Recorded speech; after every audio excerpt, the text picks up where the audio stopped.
2014 సంవత్సరం నుంచి ఈ ఆంధ్రప్రదేశ్ రాష్ట్రానికి ఏమి దరిద్రం పట్టిందో నాకైతే తెలియదు కానీ 5.5 కోట్ల మంది ప్రజలు గత 10 సంవత్సరాల నుంచి అభివృద్ధి అంటే ఏంటో తెలియని అనాగరికమైనటువంటి సమాజంలోకి వెళ్ళిపోతున్నారేమో అనిపిస్తుంది.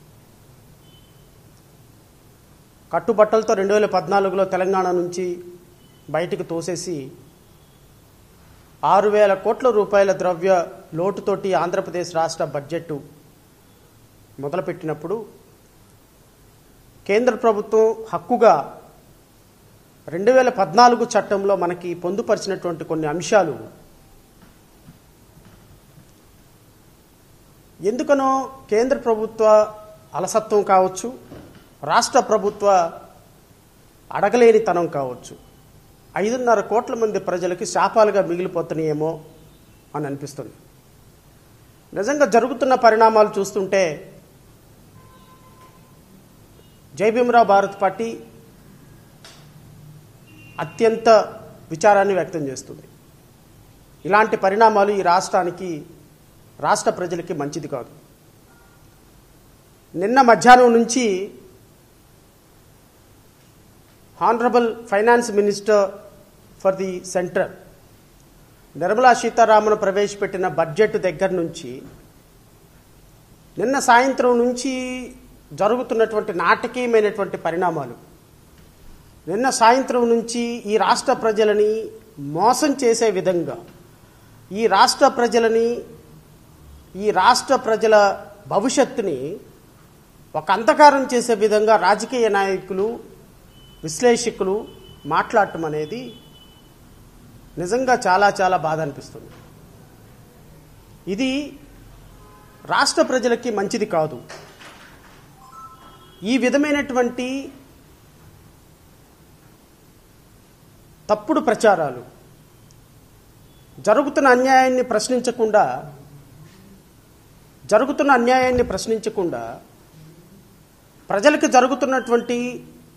ప్రజలకు చేస్తున్నటువంటి ద్రోహాన్ని ప్రజలకు చెప్పకుండా ఒక మీడియా ద్వారా, కొన్ని ప్రచార మాధ్యమాల ద్వారా ఆంధ్రప్రదేశ్ రాష్ట్ర ప్రజలను ఇంకా గుడ్డివాళ్లుగా మార్చడానికి చేస్తున్న ప్రయత్నాన్ని మాత్రం కళ్ళు మూసుకొని చూస్తూ ఉండలేక ఈరోజు మీడియా ముందుకు రావాల్సి వచ్చింది. ఒక రాజకీయ పార్టీగా రాష్ట్ర భవిష్యత్తును కాంక్షించేటువంటి బాధ్యత మా మీద కూడా ఉంది. ఈ రాష్ట్రానికి జరుగుతున్నటువంటి అన్యాయాన్ని ఎదిరించి ప్రశ్నించాల్సినటువంటి బాధ్యత మా మీద కూడా ఉంది. ఈ రాష్ట్రానికి 164 సీట్లతోటి కూటమిని అత్యున్నతమైనటువంటి అధికారంలో కూర్చోబెట్టినటువంటి అధికారం కేంద్రం ముందు సాగిలపడి మొక్కుతుంటే, కేంద్రం పాదాల కింద బానిసల్లాగా బ్రతుకుతుంటే ప్రశ్నించాల్సినటువంటి బాధ్యత ఈ రాష్ట్రంలో ప్రతి పౌరుడి మీద ఉంది. అలాంటి ప్రశ్నించేటువంటి పౌరులకి చైతన్యం చేయవలసినటువంటి బాధ్యత కొద్ది గొప్ప చదువుకున్న వాళ్ళగా మా మీద ఉంది. కాబట్టి ఈరోజు మీడియా ముందుకు రావాల్సి వచ్చింది. అసలు వాస్తవాలేంటి, బడ్జెట్ వాస్తవాలేంటి, బడ్జెట్లో జరిగిన కేటాయింపులేంటి, మన ఆంధ్రప్రదేశ్ రాష్ట్రానికి ఇచ్చినటువంటి నిధులేంటి, ఆంధ్రప్రదేశ్ రాష్ట్రానికి కేంద్ర ప్రభుత్వం హక్కుగా ఇచ్చినటువంటి నిధులేంటి, 2014 సంవత్సరం రీఆర్గనైజేషన్ యాక్ట్ ద్వారా మన రాష్ట్రానికి రావాల్సినటువంటి హక్కులేంటి, ఆ హక్కుల్ని ఏ విధంగా మనం నెరవేర్చుకున్నాం, ఏ విధంగా ప్రచారం జరుగుతుంది, ఏ విధంగా ప్రచార మాధ్యమాలు మాట్లాడుతున్నాయి, ఏ విధంగా కళ్ళార్పకుండా అసెంబ్లీలో అబద్ధాలు ఆడుతున్నారు అనేటువంటి విషయాల్ని రాష్ట్ర ప్రజలకు చెప్పాల్సిన బాధ్యత చదువుకున్న వ్యక్తులుగా, ఒక న్యాయవాదిగా, ఒక పార్టీ అధ్యక్షుడిగా మా మీద ఉంది. కాబట్టి ఈరోజు మీ ముందుకొచ్చి మాట్లాడాల్సినటువంటి అవసరం ఏర్పడింది. ఆంధ్రప్రదేశ్ రాష్ట్ర ప్రజలందరికీ కూడా మీరందరూ నేను చెప్పే విషయాలు ఏదో తెలుసుకొని ప్రభుత్వాల మీద తిరగబడతారని, లేకపోతే ఇప్పటికిప్పుడు కూటమి ప్రభుత్వాన్ని విమర్శించాలి అని, లేదా కూటమి ప్రభుత్వాన్ని కూలదొయ్యాలి అని కానీ, లేకపోతే కూటమి ప్రభుత్వం చేస్తున్నది తప్పు అని చెప్పడానికి ఈ ప్రెస్ మీట్ పెట్టలేదు. ఈ ప్రెస్ మీట్ పెట్టడానికి ఒకే ఒక కారణం, ప్రజలకు వాస్తవాలు తెలియాలి. People of this country should know truth. What is truth? ఏదో నాకు 4 ఛానల్స్ ఉన్నాయి కదా అని 4 ఛానల్స్లో అబద్ధపు ప్రచారాన్ని చేసుకుంటూ వెళ్ళిపోతే, ఏదో మాకు 4 యాంకర్లు ఉన్నారు కదా అని అబద్ధ ప్రచారాన్ని చేసుకుంటూ వెళ్ళిపోతే నిజం అబద్ధం కాదు, అబద్ధం నిజమూ కాదు. వాస్తవం అనేది ఎప్పటికీ వాస్తవమే, అంకెలు అనేవి ఎప్పటికీ అంకెలే.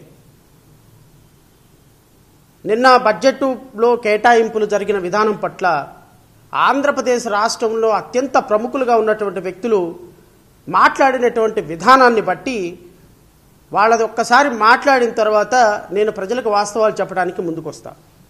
ప్రజలు తేల్చుకోవాలి, ప్రజలు ఖచ్చితంగా తేల్చుకోవాలి. 5.5 కోట్ల మంది ప్రజలు 164 సీట్లతోటి 21 ఎంపీలతోటి ఒక కూటమి ప్రభుత్వాన్ని అత్యున్నతంగా అధికారంలోకి కూర్చోబెడితే 0.5% ఓటు శాతం లేనటువంటి భారతీయ జనతా పార్టీని ఆంధ్రప్రదేశ్ రాష్ట్రంలోకి తీసుకొచ్చి ఈరోజు వాళ్ళకి అద్భుతమైనటువంటి సీట్లతో ఎమ్మెల్యే సీట్లు, ఎంపీ సీట్లు గెలిపించి పార్లమెంట్లో ఆంధ్రప్రదేశ్ రాష్ట్రంలో రిప్రజెంటేషన్ ఇప్పిస్తే భారతీయ జనతా పార్టీ ఈ రాష్ట్రానికి చేసినటువంటి ద్రోహాన్ని, చేస్తున్నటువంటి ద్రోహాన్ని, చేయబోయేటువంటి ద్రోహాన్ని ఎలుగెత్తి మాట్లాడలేని ఒక బానిస బ్రతుకులుగా బ్రతుకుతున్నటువంటి ఈ రాష్ట్ర ప్రజాప్రతినిధుల్ని మీరు ప్రశ్నించాలి, ప్రజాప్రతినిధుల నిజస్వరూపాన్ని మీరు తెలుసుకుంటారు అనేటువంటి ఒకే ఒక్క చిరు ఆశతోటి ఈ ప్రెస్ మీట్ పెట్టడం జరిగింది. ఇంకా మేము ప్రజలు ఒక్కొక్కరికి 90,000 మెజారిటీ ఇచ్చిన తర్వాత, 70,000 మెజారిటీ ఇచ్చిన తర్వాత, ఆ కాన్స్టిట్యున్సీలో వాళ్ళకి ఎదురేముంది అని మాట్లాడిన తర్వాత, కేంద్ర ప్రభుత్వంలో అత్యున్నతమైనటువంటి అధికారంలో ఒక కేంద్ర ప్రభుత్వంలో ఒక సంకీర్ణ ప్రభుత్వాన్ని కూర్చోబెట్టిన తర్వాత ప్రజలందరూ అనుకోవచ్చు, ఒక సినిమా యాక్టర్గా ఉండి మొత్తం జబర్దస్త్ ఆర్టిస్టులు మొత్తాన్ని తీసుకొచ్చి ఒక కాన్స్టిట్యున్సీలో మొత్తం ప్రచారం చేపిస్తే చాలా గొప్ప ఆయన. మనకి ప్రజల పట్ల మమకారం ఉన్నా లేకపోయినా ఒక ముఖ్యమంత్రి కొడుకు కాబట్టి ఆయన గెలిచారు అంటే అది ఒక గొప్ప ఆయన. ఈ రాష్ట్రానికి ఏమి ఇస్తున్నాము, ఏమి ఇవ్వలేదు, ఈ రాష్ట్రానికి ఏమన్నా తీసుకురాగలుగుతున్నామా, అసలు ఈ రాష్ట్రానికి భారతీయ జనతా పార్టీ చేస్తున్న అన్యాయాన్ని కనీసం ప్రశ్నించలేని దౌర్భాగ్య స్థితిలో ఈ రాష్ట్ర ప్రజలు ఉన్నప్పుడు, ఇలాంటి రాష్ట్ర ప్రజలు ఎన్నుకున్నటువంటి ఇలాంటి ప్రజాప్రతినిధులు ఆంధ్రప్రదేశ్ రాష్ట్రంలో ఉన్నందుకు నేనైతే సిగ్గుపడుతున్నా. బహుశా రాష్ట్ర ప్రజలు సిగ్గుపడకపోవచ్చు.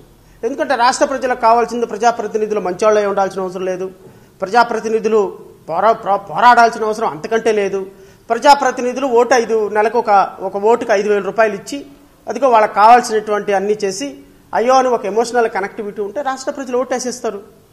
ఆ విధంగానే కదా 164 సీట్లు ఎవరికి ఇచ్చామో తెలియలేదు, ఎందుకు ఇచ్చామో తెలియలేదు, ఇచ్చిన వాళ్ళు పోరాడతారో లేదో తెలియదు, పోరాటం చేసేవాళ్ళు మన రాష్ట్రానికి ఉపయోగపడతారో లేదో తెలియకుండా ప్రజలు ఓట్లు వేసినప్పుడు ప్రజలను చైతన్యపరచడం తప్ప, ప్రజలకి వాస్తవాలు చెప్పడం తప్ప, ఇది మన బతుకులు, ఇది మన దుర్మార్గకరమైనటువంటి రాజకీయ నాయకులు చేసేటువంటి అనాలోచిత నిర్ణయాలను చెప్పడం తప్ప మా దగ్గర ఇంకొకటి లేదు. ఎందుకంటే మా దగ్గర డబ్బు లేదు కాబట్టి, మా దగ్గర వెనకాల ఆస్తిపాస్తులు లేవు కాబట్టి, మేము ఒక ముఖ్యమంత్రి కొడుకుమో మంత్రుల కొడుకుమో కాదు కాబట్టి ఖచ్చితంగా మేము రాజకీయాల్లో రాణించే అవకాశం ఉండదు, రాజకీయాల్లో రాణించే అవకాశం లేదు. అయినప్పటికీ కూడా ప్రజల తరపున ఉండి నిరంతరం పోరాడటానికి డాక్టర్ బాబాసాహెబ్ అంబేద్కర్ స్ఫూర్తి మా వెంట ఉందని మాత్రం నేను రాష్ట్ర ప్రజలకు చెప్పదలుచుకున్నాను. ప్రజలు విన్నారా? ఇది వాస్తవాలను గ్రహిస్తారు, మన భావితరాలను కాపాడటానికి ఒక చిరు ప్రయత్నం చేస్తారు. ప్రజలు వినలేదా? మరలా పాపం అరెస్ట్ చేశారని ఓట్లేస్తారా? అయ్యో పాపం రాజధాని మారుస్తున్నారని ఓటేస్తారా? లేకపోతే రోజుకి 5,000 రూపాయలు, నెలకు ఒక 5,000 రూపాయలు ఓటేసేదానికి ఇస్తారు అని చెప్పి పెన్షన్ ఇస్తారని ఓటేస్తారా? వేయండి. కానీ గుర్తుపెట్టుకోండి, రాష్ట్ర ప్రజలందరినీ కూడా నేను మరొక్కసారి సూచనప్రాయంగా వారిని కోరుతున్నా. ఈ రాష్ట్రంలో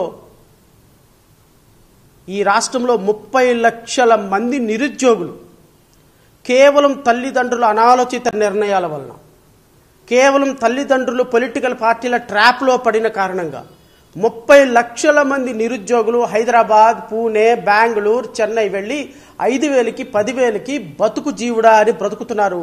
ఈ రాష్ట్రంలో ఉపాధి లేక, ఈ రాష్ట్రంలో కంపెనీ లేక, ఈ రాష్ట్రానికి కేంద్రం మొండి చేయిస్తున్న కారణంగా, గత 10 సంవత్సరాల నుంచి భారతీయ జనతా పార్టీ పట్టుమని 10,000 కోట్ల రూపాయలు కూడా కేటాయించలేని ఒక దుర్మార్గకరమైనటువంటి రాజకీయాలు చేస్తున్నటువంటి ట్రాప్లో ఈ రాష్ట్ర ప్రజలు పడిన కారణంగా ఈరోజు నీ ఇంట్లో ఉండాల్సిన బిడ్డ చెన్నైలో టీ నగర్లో ఒక చిన్న రూమ్ తీసుకొని 5గురితో కలిసి షేర్ చేసుకొని బతుకుతున్నాడు అన్న విషయం మీరు గుర్తుపెట్టుకోండి. ఈరోజు హైదరాబాద్లో యూసఫ్గూడలో ఒక చిన్న ఇంట్లో 5గురితో కలిసి షేర్పేటలో నీ కొడుకు బతుకుతున్నాడు బీటెక్ చేసి అంటే బికాస్ నువ్వు వేసినటువంటి ఓటు అనేది మాత్రం గుర్తుపెట్టుకోండి. ఉద్యోగం లేక రోడ్డు మీద గాలి తిరుగుతూ షాపుల దగ్గర కూర్చొని కబుర్లు ఆడుకుంటున్నాడు బీటెక్ చదివిన కొడుకు అంటే దానికి కారణం మీరు అని మాత్రం గుర్తుపెట్టుకోండి.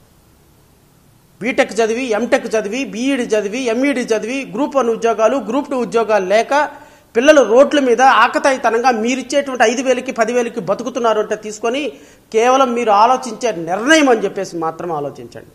ఎస్, రాష్ట్ర ప్రజలను నేను ఈరోజు ప్రశ్నిస్తున్నా. మీరు తీసుకున్నటువంటి అనాలోచిత నిర్ణయాల వలన కదా పట్టుమని 10,000 కోట్ల రూపాయలు కూడా ఆంధ్రప్రదేశ్ రాష్ట్రానికి భారతీయ జనతా పార్టీ కేటాయించలేకపోతుంటే ప్రశ్నించలేని దౌర్భాగ్య పరిస్థితుల్లో రాజకీయ పార్టీలు ఉన్నాయి. సిగ్గులేని ఆంధ్రప్రదేశ్ రాష్ట్ర ప్రజాప్రతినిధుల యొక్క చేతగానితనం వల్ల కదా ఈరోజు రాష్ట్ర ప్రజల యొక్క భవిష్యత్తు మృగ్యం కాబోతుంది.